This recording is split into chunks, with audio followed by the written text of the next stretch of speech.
Hello and welcome to your Empowered Astrology forecast with yours truly, Sarah McCallum, the Cosmic Finder. And this is for the week of October the 9th, 2023. All right, so the moon will be waning this week, gradually decreasing in light until it hits that powerful Libra new moon at the end of the week, which is also a solar eclipse. Over the course of this week, the moon will shift from Leo into Virgo, into Libra, and lastly into Scorpio. So while the moon is in Leo, this is a great time for creativity of all kinds. When it shifts into Virgo, you could tap into service-oriented activity. When the moon shifts into Libra, you can tap into harmony.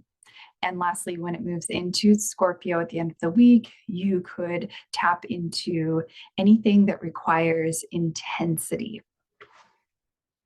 All right, so let's start with that new moon solar eclipse, which is going to occur on Saturday in the morning for those of us on Pacific Standard Time.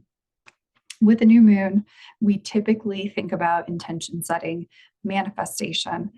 And I want to mention that when this is woven into the energy of an eclipse or the eclipse portal, sometimes it is important to be mindful of the energy of surrender and letting things happen and not trying to control or force or make too much out of what it is you're desiring, because eclipse portals tend to have that energy of release, letting go, shifts, transformations, etc.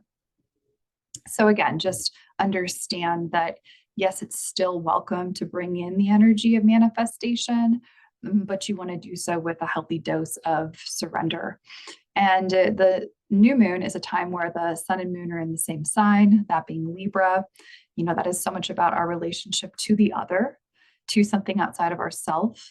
It is about creating balance in our life. It's about creating harmony in our spaces, doing what's fair, what's just, what's diplomatic, what is right.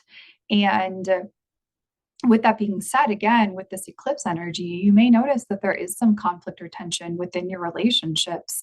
And we can't really have true connection with another without, the energy of conflict from time to time. So if that is coming up for you, understand that that is very common.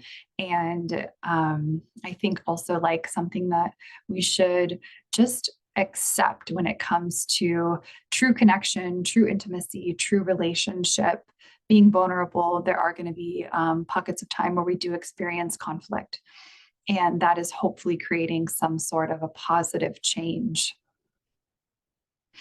All right, so at the beginning of the week, we will have an opposition between Venus, the planet that rules both Taurus and Libra, and Saturn, the planet that rules Capricorn.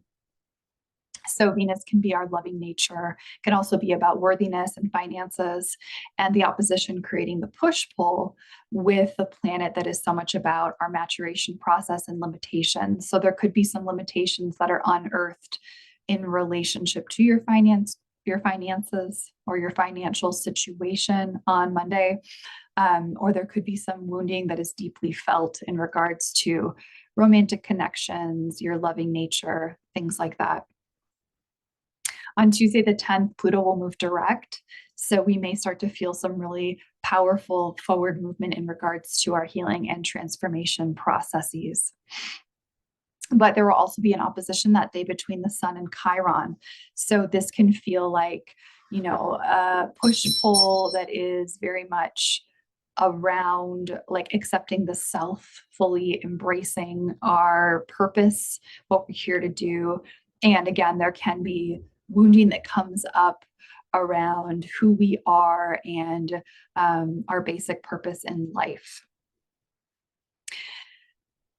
On Wednesday, Mars will be entering Scorpio. Now, Scorpio is currently ruled by Pluto, but before Pluto was discovered as a planet in our solar system, Mars was actually the ruling planet assigned to Scorpio. So it's almost as if Mars is at home in Scorpio. How it is that we get what we want out of life come Wednesday and moving forward during this transit may be in a passionate way, in an intense way, in a very driven and intense way. And this can be really productive and, very successful energy for achievement if you are working with that in a healthy way. Be mindful of manipulation, be mindful of, a need to control, try to shy away from some of those tendencies. But when Mars is in Scorpio, it could be also important to receive healing, whether that's through like massage, acupuncture, a psychic reading, etc. Because, again, Scorpio is that astrological sign that is so much about depth and regeneration and healing processes. So Mars will want us to tap into some of that.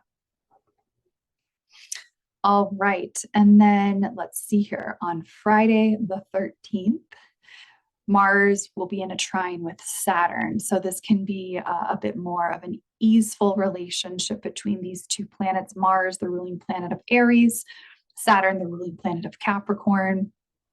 This can be excellent energy to complete that which requires a lot of perseverance, a lot of ambition, perhaps that which feels more of like a hard work type of task.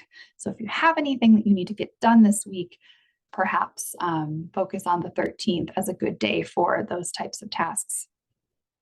All right, we will celebrate that new moon and that solar eclipse on the 14th.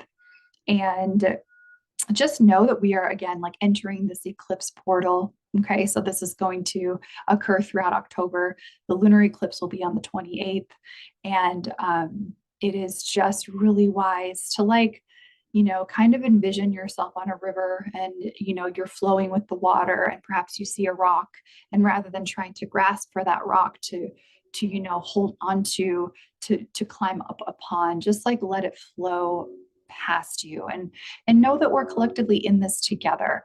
So I'm sure a lot of us are going to be experiencing similar themes around our relationships, around our worth in this portal. And it's hopefully at the end of it all for the best, for our highest growth and evolution.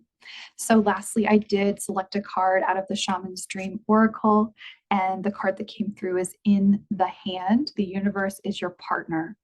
This is such a beautiful message to weave into, this eclipse energy, this new moon, this Libra energy, in the sense of like being in collaboration with the divine and trusting that you're being held, you're being supported. There's not much left to do. It's really about the surrender. It's about resting, recharging, taking care of yourself, and allowing whatever needs to happen, and understanding that it really is out of your control, but it is being supported by those in the unseen realms, by spirit, by your divine team, and trust in that. I hope you have a beautiful week, and I will be on to chat with you again soon.